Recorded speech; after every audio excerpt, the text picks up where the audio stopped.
Next up is my beautiful wife, Adriana Martinez, and she's going to be talking about the importance of building your own community. We all work for community. We all want this. We all want community outreach to be a big part of everybody's lives. So without further ado, let's learn more how to create our own community.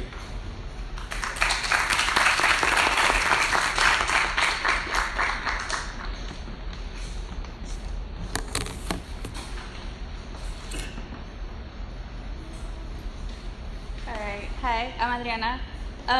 So we're hearing a lot about communities today, and this speech that I'm going to read now is kind of it's an ode to that and the importance of having a community and being a part of one.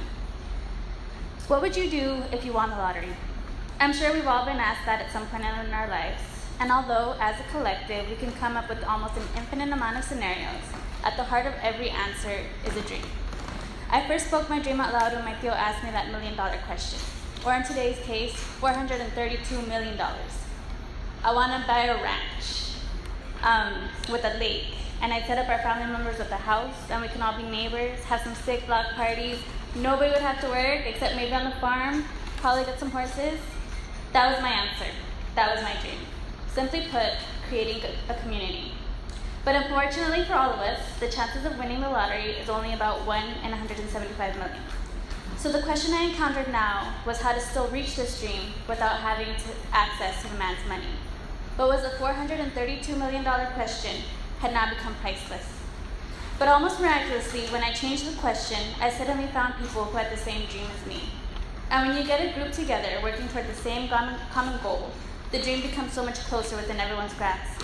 So the answer and the question of what was my dream were the same. If I wanted to build this community, I had to find it first. My tribe. My dreamers of the same dream. PICO project stands for People Initiating Community Outreach, and I've been a part of this group for a year and a half now. As a collective, we were able to put our vision into words, which I'll read to you now. The PICO project envisions a world where individuals and their communities are self-sufficient and environmentally sustainable. Through discussions, workshops, and events, the PICO project aims to create teaching and learning circles, where individuals share knowledge to become healthy, well-balanced, and informed community members. And check us out. We're living the vision right now by holding this event. Actually, can I take a moment to give a round of applause to all of our speakers and to Half Off Books who came out here to make What's Up Innovators possible.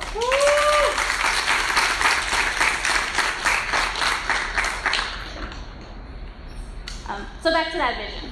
What I love the most about this vision is the acknowledgement of the individual's own specific communities. We don't envision a gigantic, creepy, utopian society.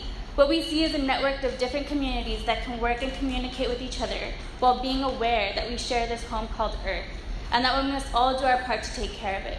Today we had Milk, One My Collective, and Skate Connection speak to us, a group of individuals who also came together to pursue their shared dream.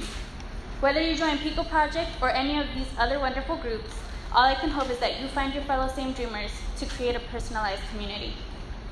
According to the dictionary, there are two definitions of community. I'm only going to focus on one for right now. It reads, a community is a feeling of fellowship with others as a result of sharing common attitude, interests, and goals. It's this definition that speaks to the soul because it needs to be actively shaped and molded by all members. In essence, it's made community a living word.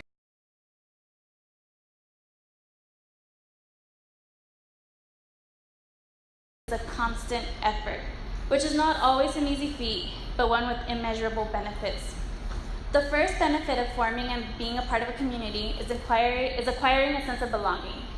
In 2010, the American Association of Retired Persons did a nationally representative study that found 40 to 45% of Americans reported that they frequently felt symptoms of loneliness. Those feelings can be damaging to one's mental health. It increases symptoms of depression and the possibility of developing mental affective disorders. Loneliness can even take a toll on one's physical health by actually increasing the odds of an early death by 26%. The Fortune website ran an article titled, Chronic Loneliness is a Modern-Day Epidemic. The article explains how humans survived and evolved in tribes, that the need to interact is ingrained within our genetic code, so much so that having a sense of belonging is a human need, just like food and shelter. Feeling that you belong is the most important aspect in seeing value in life and coping with intensely painful emotions. Finding and becoming a part of a community instills the feelings of belonging. And when you belong, you are more likely to take care of not only yourself, but the collective as well. When a group of people genuinely care for one another and have each other's best interests in mind, a powerful emotional and physical security system is now being regulated within the community. There is no longer the every man for himself mentality. Instead, everyone benefits. Should a member of the group fall on hard times, as is the unpredictability of life, they are supported by whatever means possible, as opposed to a corporate lifestyle where a person is only as good as their latest contribution. Protecting our fellow man is a necessity because in return it ensures our own protection. Groups like Neighborhood Watch are formed around the idea of security and are enacted by having citizens patrol the streets they live in and around. This program is one of the oldest and best known, beginning in the 1960s and currently being used by 40% of residential populations. According to the journalist resource, there is a 16% decrease in crime in Neighborhood Watch communities. During the 2 years that I lived in Pico Rivera, I was fortunate enough to be in an area that actively engaged in Neighborhood Watch meetings. At the meetings, we were able to voice complaints, knowing that with our numbers, we had the ear of city council members. We hosted lectures by the American Red Cross, so everyone knew how to shut off their gas should there be a major earthquake. And most importantly, I learned who my neighbors were, which it made so much easier to ask for a lemon or some milk. Joining that group opened up a sharing of information and resources, which so happens to be yet another benefit of joining communities. Sharing resources, whether it be tangible products, an exchange of services or ideas and information, protects the individual from having to do everything by themselves, again dismissing that notion of every man for himself. As children, the concept of sharing is drilled into our heads, but for some reason, as we grow up in this capitalist society, it's not as commonly practiced, but it's still very much a respected value. As adults, we have so much more to gain from sharing. It can greatly reduce our cost of living, lighten the load of the responsibilities that we carry, and also create more free time. Examples include car sharing, babysitting co-ops, and tool lending, to name a few. In relation to our world, sharing within communities can efficiently reduce consumption, waste, and energy use. A neuroeconomics researcher by the name of Paul Zak found that people who share and experience gratitude release oxytocin, a hormone known to relieve stress and improve immune function. At the same time, sharing also builds trust, which is highly correlated with happiness. When one shares, whether it's their feelings or their favorite hammer, they are taking a chance on the other person's trustworthiness. And when those expectations are met, a bond based on positive social interactions develops. In other words, cooperation.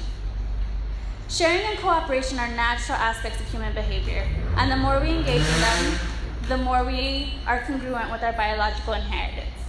Researchers at UC Berkeley have found that even children as young as 14 months will try to lend a hand to an adult without being prompted if they perceive the adult needs help. Remember that at our hearts, we are a tribal species.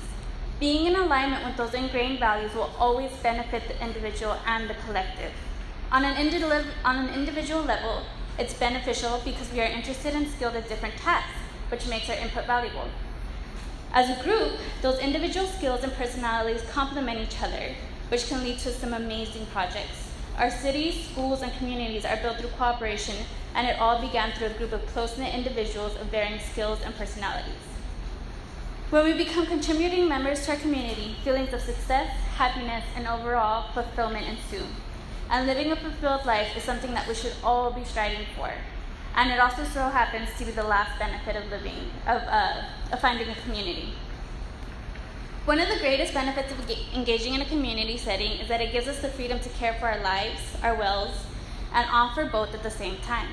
There is no reason for the community to resent individuals for participating in the way that does not directly benefit the bottom line.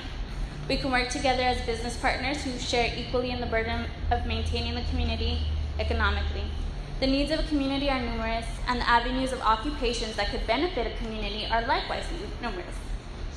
Using local skills and expertise can benefit the individual member economically, but also forges networks of professional relationships who have a sense of place and local solutions.